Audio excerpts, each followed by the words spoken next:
పెట్టుకున్నాము. తర్వాత జిహెచ్ఎంసీలో బిల్ అమెంట్ తర్వాత వాళ్ళు కూడా ఎవరు ముందుకు రాలే. మేము చేసినా కూడా మాకు బిల్ రాదని చెప్పేసి ఎవరు రాలే. ఆ ₹1,00,00,000 కూడా శాంక్షన్ అట్లే ఉన్నది. ఇప్పుడు ఈ అన్న వాటర్ మనకు పరిష్కారం కావాలంటే మధ్యలో మన గౌడ్స్ది మా వాళ్ళది అన్న పాలవులంతా కొంచెం అక్కడి నుంచి ఒక కాలువ తీస్తే అది సాల్వ్ అయిపోతుంది. అలా కూడా కొంచెం ప్రాబ్లమ్స్ ఉన్నాయి. వాళ్ళతో కూర్చొని మనం ఒకసారి డిస్కస్ చేసుకుంటే గంగానని పిలిపి డిస్కస్ చేసుకుంటే వాళ్ళకు ల్యాండ్ ప్రాబ్లం వాళ్ళకైతే కొంచెం రోడ్ వస్తుంది. మనకి డ్రైనేజ్ కూడా ఎక్కడ కూడా ఏముండదు. ఇదే సేమ్ ప్రాబ్లం అక్కడ బంధంకుంట దగ్గర కూడా ఉన్నది. ఈ రెండు సాల్వ్ చేసామంటే మనకి ఇక్కడ కొత్తగా ఇక్కడ మనకి కాళ్ళు కూడా చాలా ఎక్కువ విస్తరించిపోయినాయి కాబట్టి డ్రైనేజ్ అనేది మనకి బాగా టైట్గా ఉన్నది. మొన్న కూడా అక్కడ జైపూర్ నుంచి దాకా కూడా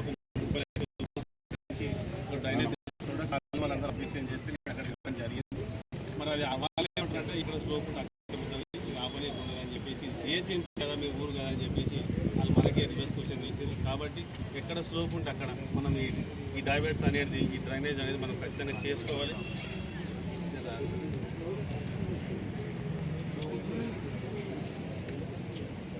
అనేది చిన్న చిన్న సమస్యలు ఉంటే మనం చేసుకోవాలి. నేనైతే